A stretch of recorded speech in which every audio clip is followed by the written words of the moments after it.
So Okay. smile.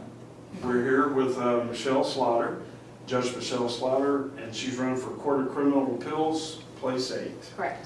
And it's December 14th, 2017. I'm John Wirtz, and with me is Dell Fessington and Larry Rogers. And what we'll do is, if you like, you can open up with a 5-minute opening and who you are, what you're running for. Sure. And then we'll go around the table with Q&A and give you 2 minutes to answer each question that we ask. And then we'll close it with up to 5 minutes closing if you like. All right, sounds good. All right, well, I'm Michelle Slaughter, and I am running for the Texas Court of Criminal Appeals, Place 8. And I'm currently a district judge in Galveston County in my 2nd term. I ran for this position initially because I was tired of complaining. And that's the district judge position I'm talking about, and then also Court of Criminal Appeals position. So back in 2012, I was a practicing attorney, really enjoying the practice of law, and never really thought about becoming a judge until maybe at some point later down the road. Was involved in my community and saw that we had a liberal activist judge on the bench in Galveston County.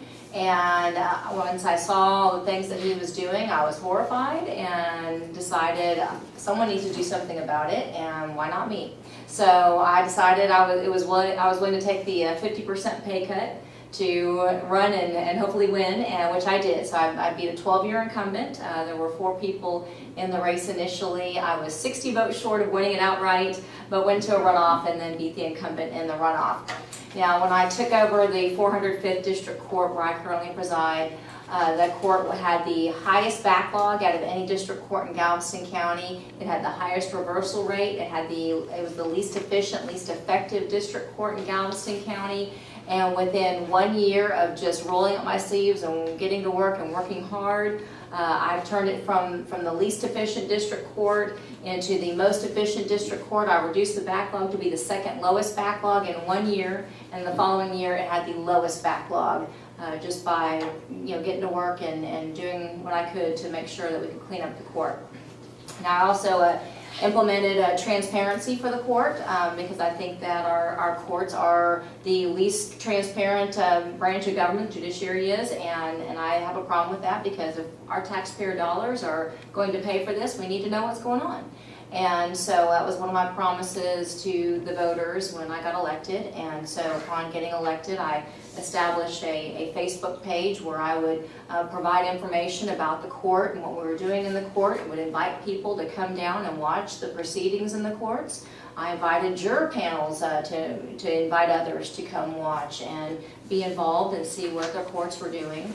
And I've maintained that transparency and have actually had to fight to maintain that transparency, which I did. In fact, the Commission on Judicial Conduct decided to issue a public reprimand of me for providing transparency, which I fought and won.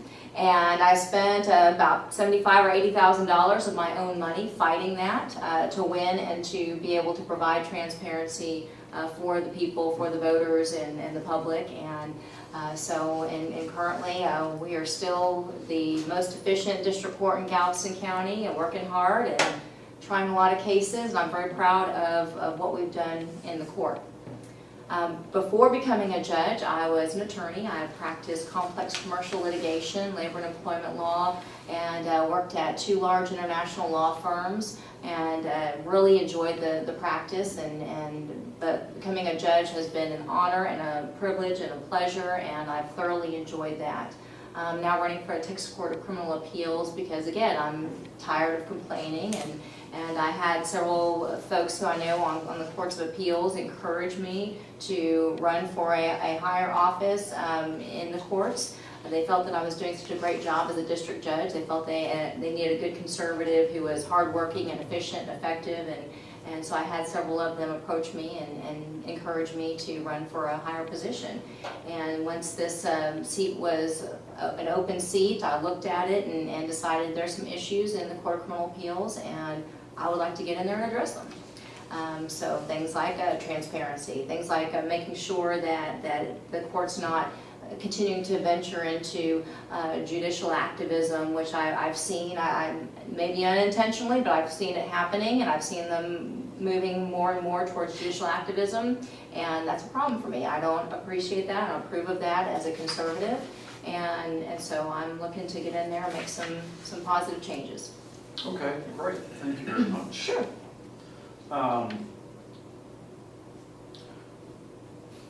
Judicial activism that you just touched on, sometimes, how do you distinguish between that and, let's say, interposition, or maybe a judge of a lesser magistrate, where you see laws that are coming down, either at the appellate level or the Texas Supreme Court or SCOTUS. How do you differentiate between the two, and are you willing to go out and beyond to challenge what may not be, in your opinion, constitutional? I know you touched on it, but if you could allude to that a little bit more. Sure, absolutely. No, definitely. I think that there's a distinction in that. First and foremost, any law that is a duly enacted law has to be constitutional. So that's first and foremost. Our foundation is our U.S. and Texas constitutions. Any laws that are passed have to comply and have to be constitutional. Then from there, if they're duly enacting constitutional laws, then the statutes. You have to look at the plain language of the statutes, because judges are not lawmakers. They should never be lawmakers. They need to base their decisions on what the legislature has done, as long as it's constitutional. And so I think the distinction is there can be a reasonable difference of opinion in how to interpret certain laws, but when you stray from the plain meaning that is unambiguous, then that's judicial activism. If you venture into areas where you're upholding a statute that is not a constitutional statute, then that is judicial activism if you're following that unconstitutional statute. I've seen it happening. I've seen the Court of Criminal Appeals seize jurisdiction that it didn't have, in my opinion, and that was a huge problem for me. I have seen I've seen in my own cases where the court has taken the plain language of a statute, where I actually wrote and laid it out exactly how they needed to proceed through the statute and other tie-in statutes for this. The plain language of it, where it's using the word shall, they took it to mean may, and that is judicial activism. If there is a shall, it's not a may, it is a must. Yes. Okay. Great, thank you. Yep. Okay. I have several short questions. Sure. Trying to make some notes here at the same time. You have an interesting answer having to do with the extent by which the state or federal government can obtain court orders directing parents to do things and so forth. And I like the tone of your question, but it brings up a specific example in my mind. As a Christian conservative, I'm sure you're familiar with the Bible passage that says, "Spoil the rod," or "Spare the rod, spoil the child." Correct. And that would seem to be very much at odds with the social climate today and the child protective services policies, et cetera, et cetera, et cetera. How do you resolve those two? Well, I personally believe that Child Protective Services often overreaches. I believe that they interfere far too often in situations they should not interfere in, where it is a parental rights issue.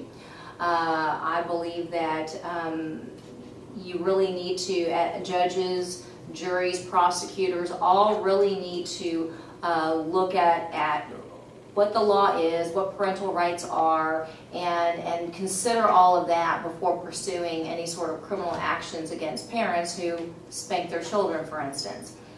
Certainly there can be a point where it crosses the line. If it is causing serious injury to the child, that's a problem. If it's every case is different, of course, and you have to assess it by a case-by-case situation. But I think that that prosecutors and juries and judges really need to focus on parental rights, and did that parent cross the line from parental rights into abuse of a child, and make that determination and not impose an idea that you should never spank a child or you should never discipline your child, because I personally think that we have a lot of issues with folks venturing into our criminal justice system because they were not disciplined appropriately as children. Okay, have you personally had to deal with such cases? Thankfully, I have not had any. We've had cases in the court where there were, based upon the reading of the indictment, it looked to be just a spanking or a discipline issue. And in those cases, I think we had good enough prosecutors to look at that and dismiss the case or work it out in some fashion so that it did not wind up in a jury trial where the person went to prison over it. We had one case I can think of where the child was out of control and was actually a danger to the family because of some mental issues the child had. The parents were doing everything they could, and one of the things they did was they wound up having building a room for the child where they could lock the door and so forth, and they were prosecuted for that as abusing the child. Well, in that case, the jury realized that this was a discipline matter and they were trying to do the best they could with a very problematic child, and the jury wound up acquitting the defendant in that case. So those situations, I think that at least in the court that I preside over, the right decisions have come out of those. They don't always in other places, but I'm blessed to have had good results with parental rights in the former 5th District Court. Okay, thank you. Larry? You're currently now a district judge. Could you explain the difference in, so I can understand, maybe some of the people who are going to be watching this can understand, what is the difference in a district judge and what you do compared to being a criminal appeals justice? Sure, absolutely. So the way our court system works is you've got your, what we refer to as trial courts. The courts where cases come in and you reach decisions on them. They can go to trial if they choose to ultimately go to trial. Those would be things like county courts at law and district courts. Once a decision is reached in a trial court, then if whoever disagrees with that decision has the option to appeal it to a higher court. So then it goes to an intermediate court of appeals. And from that point, if whoever doesn't like the decision out of the intermediate court of appeals can appeal it further. If they appeal it and it's a civil case, it would go to the Texas Supreme Court, and if they appeal it as a criminal case, it would go to the Court of Criminal Appeals. And so for the ultimate decision for a state court, those are the two courts that are courts of last resort. Okay, what is a habeas corpus or habeas writs? Explain that. Sure. So you can petition for a writ of habeas corpus, and basically there's pre-conviction and post-conviction, and depending on which one it is, it can either go directly to the Court of Criminal Appeals, or it can go to an intermediate Court of Appeals, or for actually the trial court to decide as well. So with a writ of habeas corpus, say, let's take a post-conviction, that would go directly to the Court of Criminal Appeals. What that is someone is complaining that their constitutional rights were violated, or that there's something outside of the record that should be considered that makes it unlawful or wrong for them to be convicted and in prison. So they petition the Court of Criminal Appeals to make a decision on that and decide whether or not it should have, they were properly convicted or not based upon their particular situation. Okay. And I'm sorry, in your opening, you had mentioned, and in your overview bio, you mentioned that you disposed of thousands of felony criminal cases, and then also presided over hundreds of felony criminal jury trials. Can you, let me go a little further into that. It says you rendered punishments ranging from deferred adjudication for first-time offenders, excuse me, capable of rehab to 99 years in prison for repeat offenders and child predators.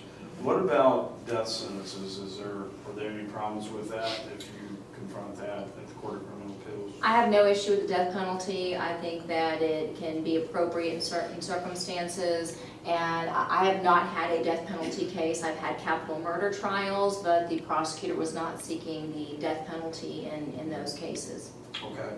And then also, kind of going back to the first part of that, disposed of thousands of felony criminal cases, what does that mean, that you disposed of them? Sure. In the rest of the trial? Sure, absolutely. So when cases get filed in the court, there can be different outcomes. The prosecutor can choose to dismiss them if there's not sufficient evidence to proceed. The prosecutor and the defendant can reach a plea agreement, which then I have the option to accept or reject. And then if it goes beyond that, then they can go to a trial, either to myself as a judge, or they can go to the jury for a trial. So those are the various outcomes that can happen. So when I say preside over criminal cases, those are cases that are filed in the court that I handle. We have status conferences. We have several status conferences every single day where we're looking at these cases and addressing them, and I'm checking to make sure that the prosecutor is doing what he or she needs to do as far as collecting all the discovery and turning it over to the defense counsel. I'm making sure that the defense counsel is visiting with their client and doing their job for their client. I'm making sure that if the state's going to make an offer for a plea deal, that they do it on a timely basis, so that someone's not just sitting in the Galveston County Jail at the cost of the taxpayers, and try to get those cases disposed of as efficiently and as quickly as possible without sacrificing justice. So when I say preside, that it can be any case that's filed in the court that I wind up touching in some way. Okay, great, thank you. Sure. Okay, you've commented that you were horrified over what I believe your predecessor was doing. Yes. And what does it take to horrify you? Can you give us some examples? Absolutely. Absolutely. I can give you several examples. So, for instance, on civil cases, because this is the court I preside over is a court of general jurisdiction, although we have one court that handles all the family cases for the district courts, so I don't preside over any family. But preside over felony, criminal, and civil cases. So in the civil side, this particular judge would do things like would refuse to hold hearings on motions. So attorneys would file motions and this judge would not hear them. He would require them to set them on his submission docket, and they would sit there for months or years in some cases. The judge would skip over some motions and decide other motions that were filed later that he felt were easier to address, and he would address those, but then that impacted the previous ones and caused confusion for the parties and the attorneys and just did not work for what was happening in the case. In fact, there were several times when I had to, when I first took the bench, where I had to set aside a whole day to have the attorneys come in, give me a list of all the motions they had filed and the date that they had filed them, and I went one by one through every single motion and heard those motions and decided them before we went to the next one. And we were able to then get a number of cases ready for trial, because otherwise they were an absolute disaster and just a huge mess.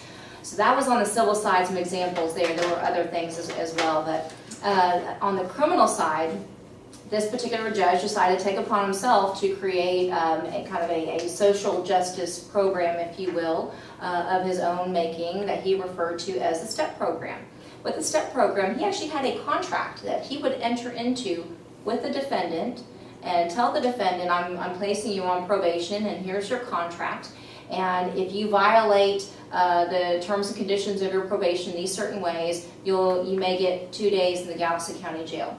If you violate it another time, or if you violate these other things, you might get 3 days in the Galveston County Jail and some additional community service. So essentially, he was telling probationers, felony probationers who had pled guilty to felony offenses, he was telling them exactly what would happen if they violated probation. They'd get a slap on the wrist. And they would get 4, 5, 6 slaps on the wrist of probation violations, clear probation violations, before he would finally have a hearing to revoke their probation.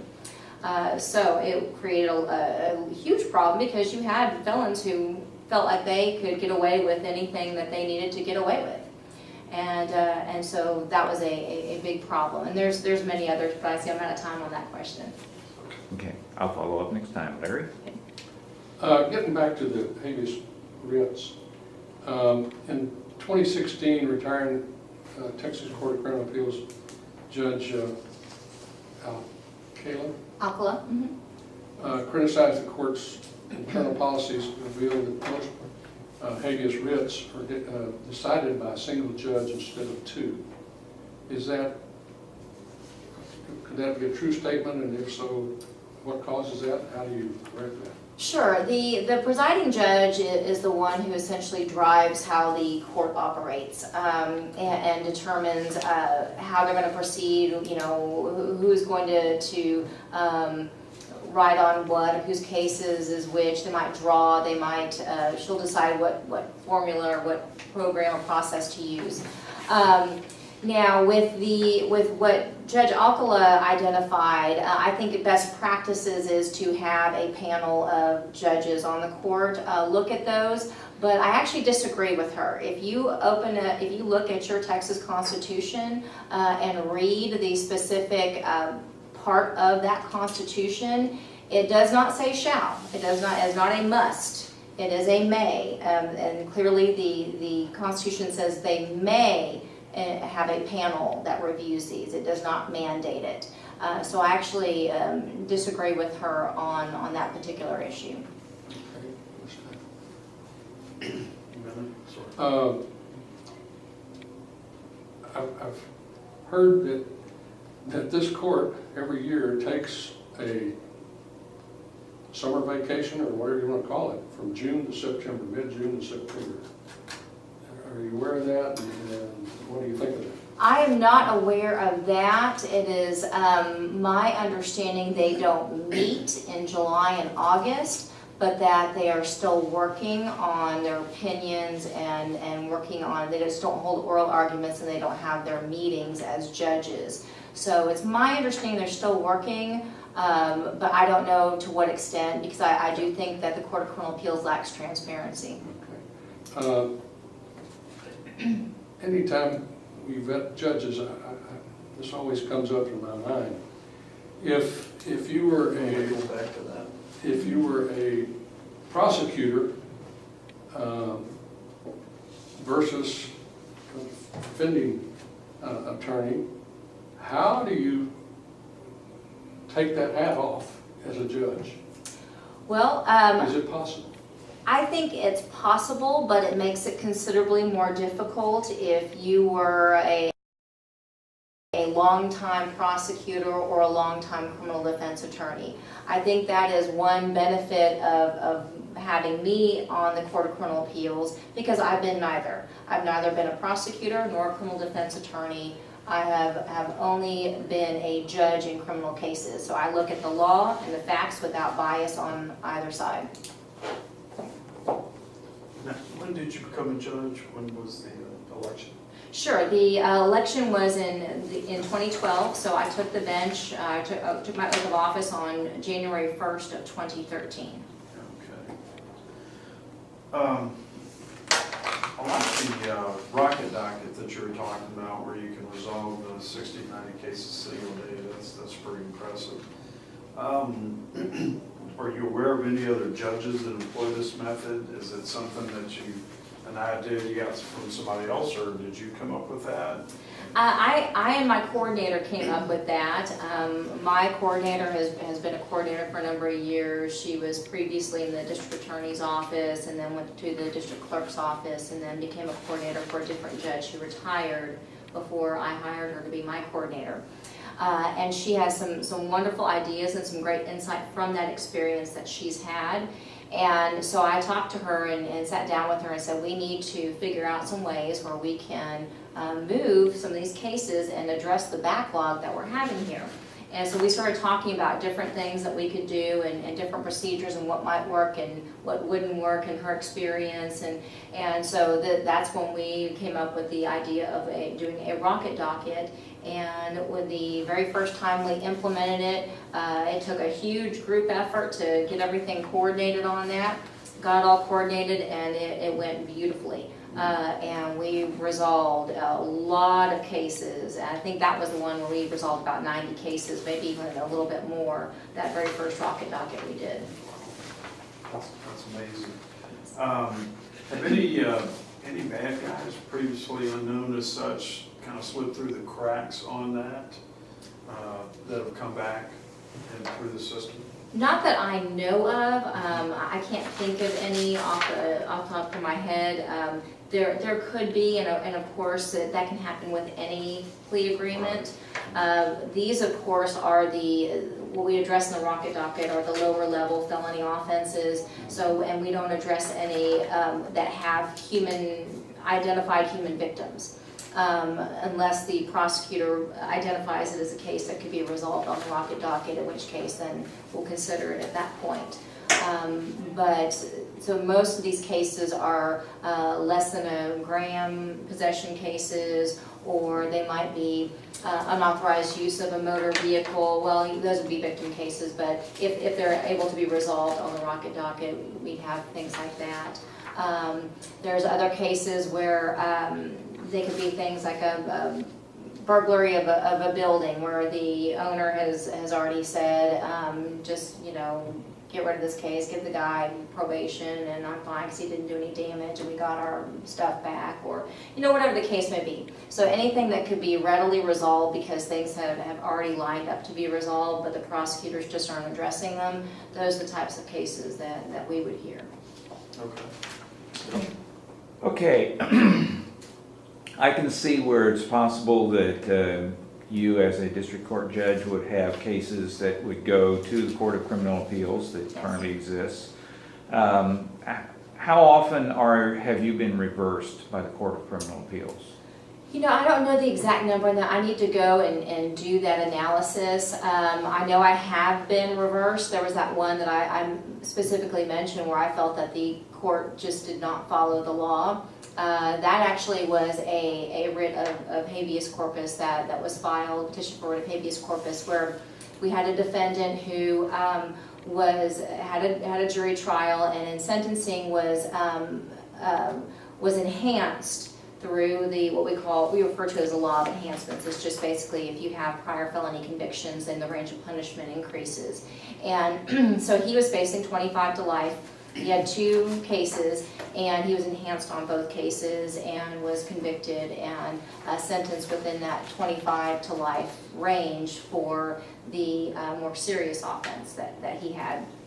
And in that case, he complained that he should not have been enhanced because it's kind of a complicated set of things, but basically he's saying that he had 2 state jail felonies that then enhanced him to a 3rd degree, and that 3rd degree was then used as an enhancement, and he was claiming the statute didn't allow for that. So, but based on the set of circumstances where he had pled guilty, he had pled true to the enhancements, there were a number of things where I laid it out to the Court of Criminal Appeals and showed them exactly why that sentence was appropriate, why he should have been enhanced because of the way the statute read, and I laid it out step by step. And the Court of Criminal Appeals basically was dismissive of it and said, no, we had this other case that was similar enough and we're going to rely on that case. But it was not the exact same set of facts that when you applied the law to the facts, it did not match up. And so I know that case for sure. I think there's been very, very few times that I've been reversed though. Okay. Hopefully, fairly quick question. You have a working spouse and and 2 young children. Yes. And Court of Criminal Appeals meets in Austin, right? Correct. Would your family move to Austin with you? No, sir. My husband loves his job at NASA, and I certainly wouldn't take him away from that, and we do love where we live. The benefit of the Court of Criminal Appeals, in fact, I would not have run for this position if I had to move. But the way the Court of Criminal Appeals works is that on Mondays they have their judges' meetings where they discuss the cases, they address the cases, and so forth. I would drive to Austin and be there for those judges' meetings. I have family that lives in Austin, so if I needed to stay overnight, I could. And then essentially every other Wednesday, they hold oral arguments. So I would drive to Austin for the oral arguments. Everything else can all be done electronically, so I can work from home or anywhere else. And it's because the researching and the writing and the editing and you can vote remotely, things like that on the cases. So everything else can be done remotely. Okay, a lot of commuting.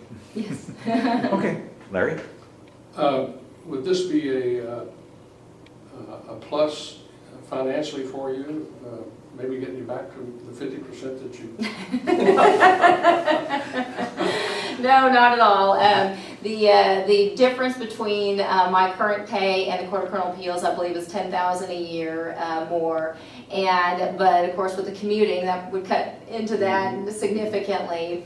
And so and in fact, if I chose to try and become the administrative judge for Galveston County, it would only be about a $5,000 difference. So there really isn't a difference in that, and it certainly isn't anywhere close to what I was making in private practice.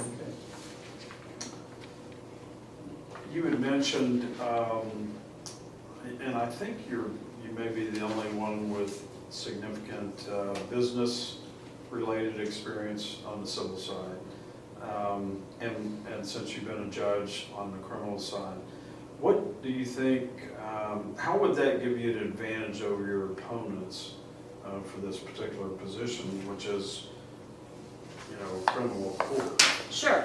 Well, I'll tell you, criminal law is actually very, very straightforward, and it's very narrow, if you will. You have the Code of Criminal Procedure, you've got the Penal Code, of course you have the U.S. and the Texas Constitutions, and you have a few tie-in statutes. The rules of evidence are essentially the same for civil versus criminal, just with the minor differences as applied to a criminal case or a civil case.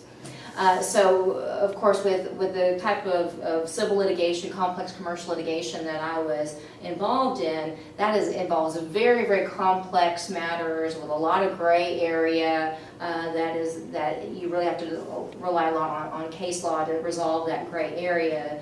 And so I think the complexity that I have dealt with is very good and an advantage, because going to something that's a little more simplistic and straightforward, I'm able to sort through a lot of the extraneous matters and focus on what is really critical to a decision in a criminal case.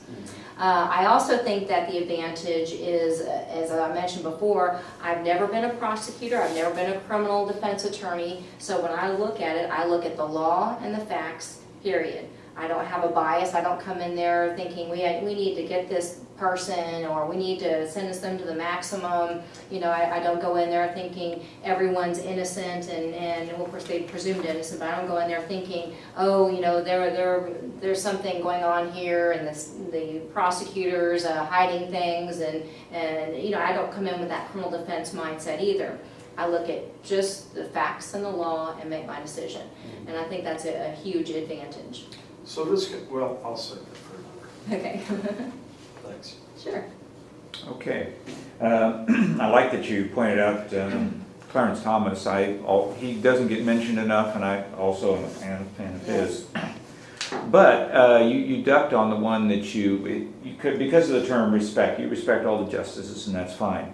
So let me rephrase that. Which one do you disagree with the most? That would be Justice Ginsburg. I definitely disagree with her the most on pretty much everything, I think. So she'd be the one I would disagree with the most, and probably the opinions I am disgusted with the most. Okay. And then let's see.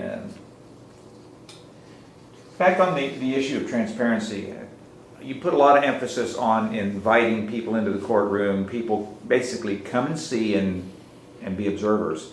And yet when you said the Court of Criminal Appeals is largely non-transparent, do they have a locked door policy? Can you elaborate on that? Because to me, if come and join the club, come and be in the audience in the peanut gallery is the answer, Is that totally different for Court of Criminal Appeals, or what can you do to enhance the transparency there? Sure. So enhance the transparency there. I would continue with having a Facebook page where I would state what was going on in the court to the extent that I could. Obviously, you can't comment on pending cases and so forth. So I would provide information about what was happening with the court, point out where the public could find information on the court, on financial issues, on efficiency issues. I would point out things there. In opinions, I would feel free to, if I either a dissent or the main opinion, I would try to provide more transparency as to the process of the court there, and certainly comment. I think for me the biggest way to be transparent has been through my Facebook page and providing information, because that's where a lot of people are. That's where a lot of people are getting their news and their information. And so if you can put it out there and have it available, and I answer questions frequently for folks who have questions, and I would have that same level of transparency for the Court of Criminal Appeals, and I would encourage the other judges to do so as well. So they're not doing anything of that nature now? No. Not that I'm aware of. And do you have any speculation as to why they may not? Is it lack of time, or lack of familiarity with technology, or? I think what it is, I think a lot of judges are afraid. And you know, you look at my situation, I had to spend $75,000 to $80,000 of my own money to fight for transparency.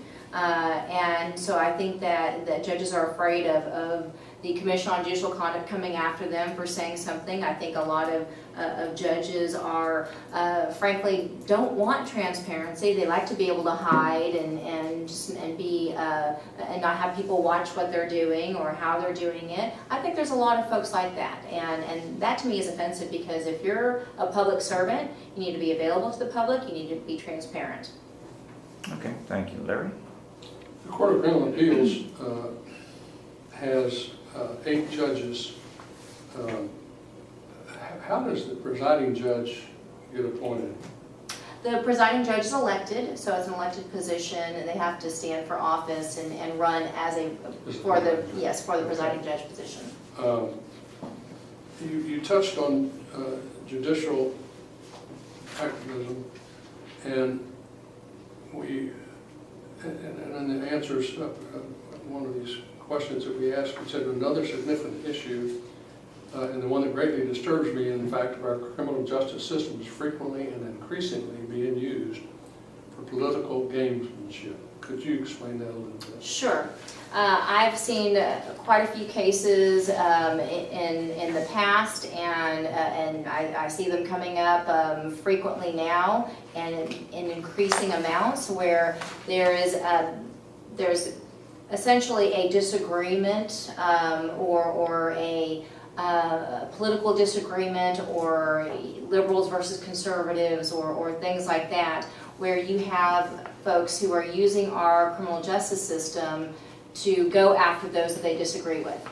So they try to get them prosecuted for things that they should not be prosecuted for, or that are fabricated, but then they have them investigated. In some situations they get indicted, and because they're able to utilize the criminal justice system and political influence with the DAs or the judges or whatever the situation may be, to go after a particular person and target a person for their political viewpoint or their political position.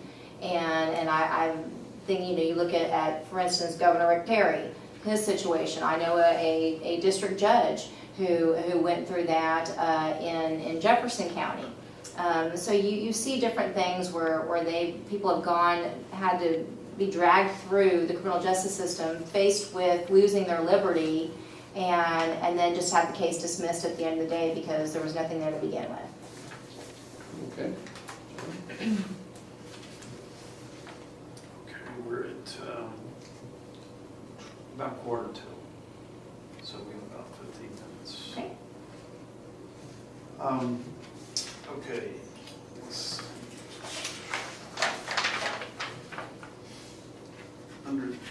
Under the other questions, And the question was, what carries the greatest influence on your role in case law, Constitution, or other? You replied, the U.S. and Texas Constitution or the Supreme Law of Land, no law that is in violation of either can stand. What about Obamacare and the murder bill? Well, those are certainly situations that I personally think in some, well, I have to be careful on commenting on things like that. But let's just say there are situations where judges have essentially ventured into judicial activism and interpreted the Constitution to have to say something it does not say, and then essentially infer things from the Constitution that are not there, that are not plainly spelled out or not stated in the Constitution, that the founders never had any intention of having that be the situation.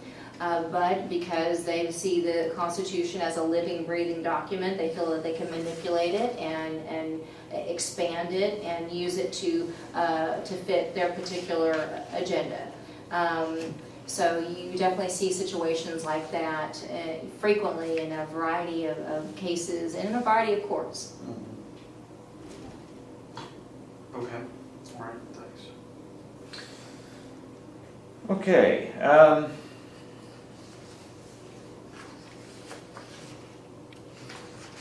Need a better way to make notes. Okay. We keep coming back to this topic of activism. Mm-hmm. And you've given, if you will, some answers based on principles, what I'll put in that general category. Can you give some more specific examples? I know you gave one earlier, but can you give some more specific examples of the type of activism that you feel is inappropriate? And also comment on what kind of an influence you could have in the Court of Criminal Appeals to avoid that. Sure. So I see activism, and again, I can't really talk in specifics on certain issues, but because of the Code of Judicial Conduct, but I will tell you that I have seen situations where, for instance, I believe the Court of Criminal Appeals has improperly expanded on a U.S. Supreme Court decision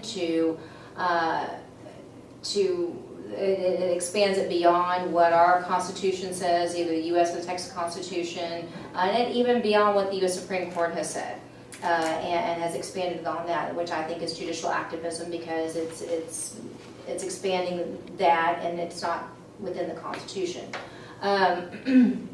Yeah, I've seen other situations where you have judges like the judge I mentioned that I beat, who created his own programs, who was doing things that were outside what the statute required.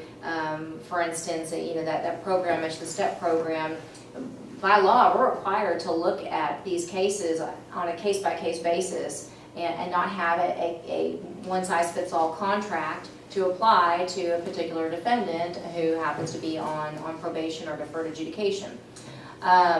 In the Court of Criminal Appeals, I think that what I can do there, of course, I'd be one of 9, and the best you can do is be able to state your opinion, the logic, the facts, the law, lay it out for the other judges, and show why they should vote with me on a particular case.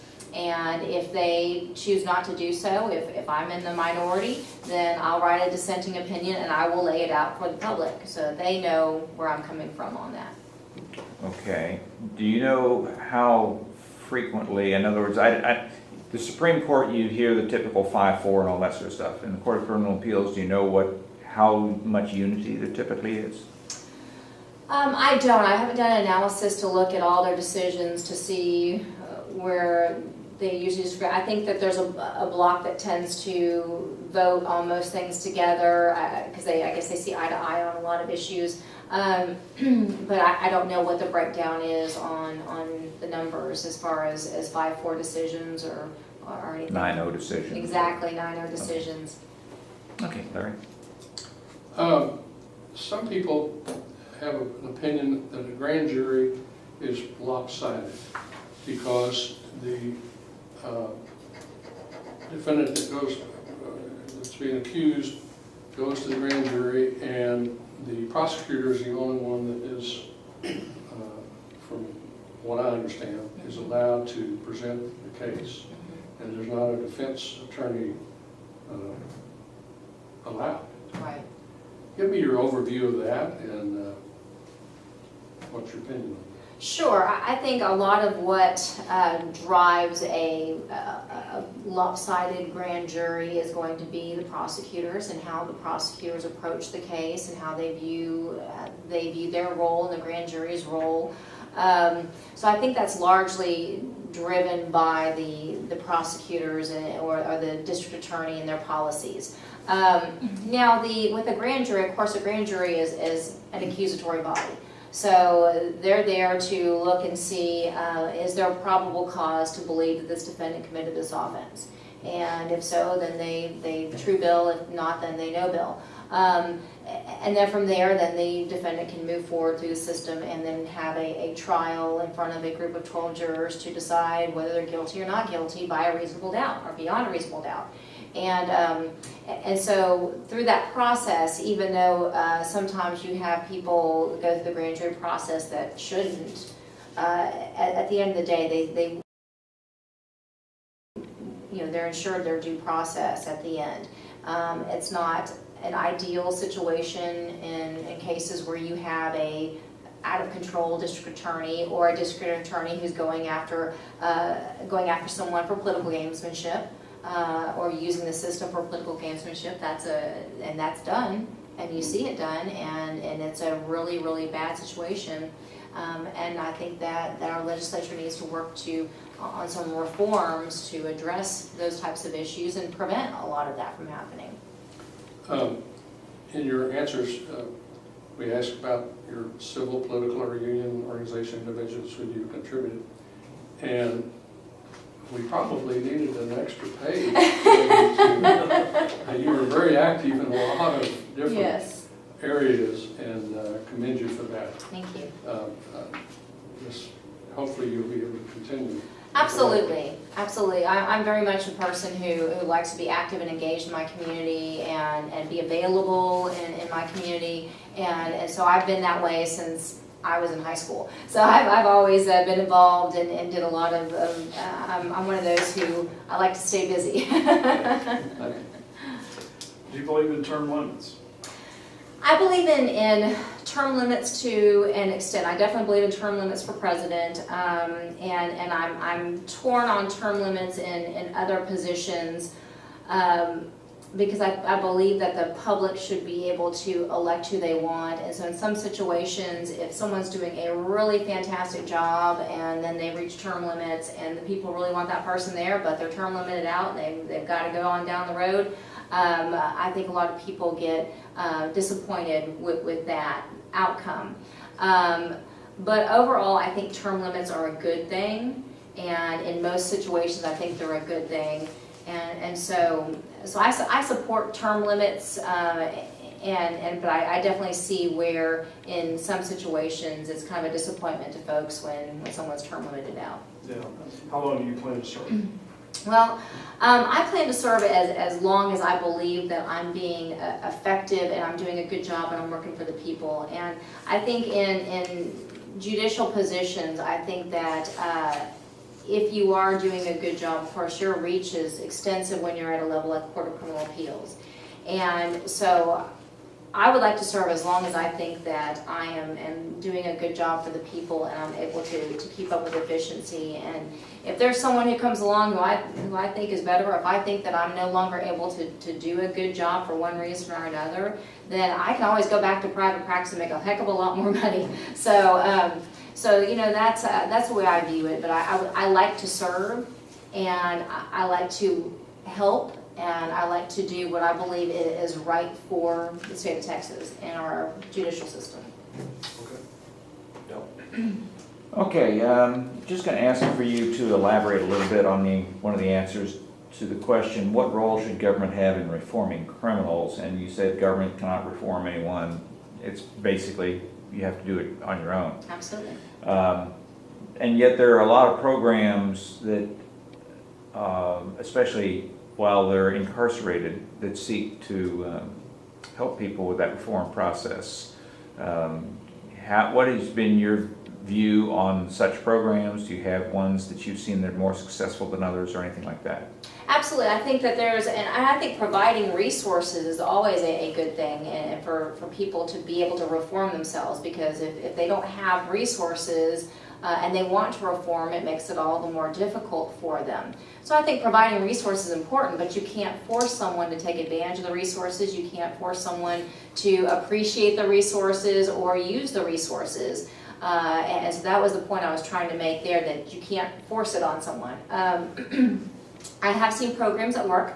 One of my favorite programs that I use with a lot of my folks who are on either deferred adjudication or probation, and they have drug addiction problems. If there are serious drug addiction problems, we have what we call SAFE-P. It's, I'm blanking on what it stands for. It's like a substance abuse facility. I can't remember the exact what it stands for, but anyway, so the SAFE-P program, when it is a lockdown facility, is part of the prison system. It is a 9-month to 1-year intensive drug rehabilitation program that also teaches cognitive thinking skills, and it prepares them to deal with triggers, things that can trigger their addictions and their addictive behavior. It teaches them to identify those things. And then from the program, from lockdown facility, they go to a halfway house, and they continue with treatment. Then when they go back onto probation, from there, then they're on what they call a substance abuse caseload, where they're overseen by a probation officer who is specialized with that type of, dealing with those types of folks. And I've seen that be very, very effective for those who want to get better. If they don't want to deal with their addiction, you can't force them. Nothing you can do can force them to overcome that addiction. They have to want it, and they have to work for it. But this provides them with great tools for that. I also see prison ministries do wonderful things for people. And I've seen that quite often, where that has really reduced recidivism, those who genuinely want to be part of a prison ministry and believe in it and get involved. I've seen a tremendous difference with those programs. Any experience with Teen Challenge? I have not had, because I don't deal with juveniles, Okay. I haven't had any experience with the Teen Challenge. Okay, thank you. Larry? I'll pass to John, unless you can tell me how you have term limits from the Supreme Court. The U.S. Supreme Court, that will take it, Constitutional amendment. Congress. That exactly, it requires Congress being willing to impeach those who are judicial activists. Age limit maybe, huh? So why not the U.S. Supreme Court, but Texas Supreme Court instead of instead of Criminal Court of Appeals? Because it sounds like you like the challenge Absolutely. of a higher court, and the way you explained that Supreme Court can be more dealing with more complicated cases. Why not that as opposed to Criminal Court of Appeals? Well, I certainly would never rule out wanting to be part of the Texas Supreme Court, and I definitely would appreciate the challenges that are offered there, but I think that my particular skill set right here, right now, is best served in the Court of Criminal Appeals, just because I think that they need more help there than they do in the Texas Supreme Court. Okay. Yep. Okay, I'm going over my notes. I'm going to pass to Larry this time. I'll pass. How much more time do we have? We're just about out, right? Yeah, we're at 7:01, so if, do you have another one? We can wrap it right now. and let Michelle finish up. Well, and this is not directly related to the race, but it is something that's burning in the back of my mind. You were describing earlier your predecessor and why you ran and defeated him. Yes. The issue of accountability comes up to me. I mean, we mention of impeachment and things of this nature. Is it lack of visibility to the judge? I mean, in the medical profession, you have a medical review board and all that, so they can take away a doctor's credentials and all that. Is there nothing like that in the judiciary? And if so, how did this judge avoid that? Well, I think with the judiciary, you have voters. I think the voters can certainly do that. Now, what you need, though, is you need a good candidate who's willing to stand up and run against an incumbent. I think that a lot of people are afraid to do that, especially practicing attorneys who might have to practice in a particular court. They get afraid of going against a sitting judge. Or, you know, you have unfortunately voters who vote based upon liking someone versus the job that they're doing. So you have those situations, and it does make it difficult. But I still think that judges should be elected, because if you get an active and engaged population, voting population, who really does pay attention, then you can really get some great folks in there and keep them there. And that's why groups like this are so important, because you're able to vet when a lot of people don't have time necessarily to go through and talk to the candidates and fully vet them. They need to rely on folks like you to do that. But as far as other ways to do it, I really just think that judges should remain elected, because if you have appointed judges, then I think you get into cronyism and political favors, and that's not a good situation to be in. So I think that like federal judges. Yeah. So I still think electing judges and holding them accountable through the ballot box is the best way. Okay. And then one final question. Back on the subject of transparency, or if you want to say visibility, and this also ties into the discussion that we just had now.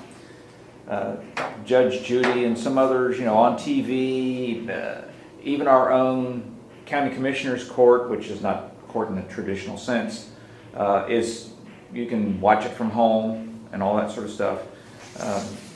Is anything like that practical, or should it be considered for the Court of Criminal Appeals or other judicial bodies? Absolutely. I think that with the Court of Criminal Appeals, and I think they may, and I know that the Texas Supreme Court will actually record oral arguments and has them online that you can view, and you can view it live, and you can view recordings of oral arguments. But of course, with appellate court, so much of it is behind the scenes on paper and things like that. And I think that it's impractical to put a camera that records all the time into a judge's conference room where they're trying to debate and decide the outcome of a case, because obviously in situations like that, then it creates a problem of how they decided the case in a pending case, and they may go take that away from that and go and think about something else and then change what they respond to. So I think it's impractical maybe for appellate courts, but I think that it could be a good situation for a trial court, so that you could see what goes on in the courtroom, because that's open to the public. And in fact, anytime I've had a request for media to come in and cover something in the courtroom, I say absolutely.